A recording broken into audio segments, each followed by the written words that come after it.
ka gari tol lai chun zak cha sa in khat ve ka va ki hei phe in amaulam ka vangat le he kate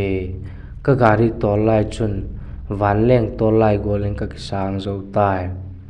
tuk velama chunu chu ka va mu kha chedin aloi nu thu gen chu anui pi in anui mel a hoina lo me anui sengin mole tang thing na lo na pak chi tin te hoina zo si chu aman aput zo vek a hi jeng he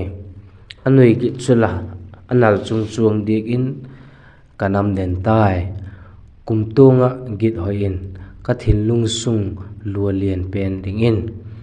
ka gari to lai chule amu amal om thei tapun ka taksa pumpi chu zeni nei zen dang lam chu ai mai lam chawang ni no hung ki he dokin zia bo ruak nuam tak zika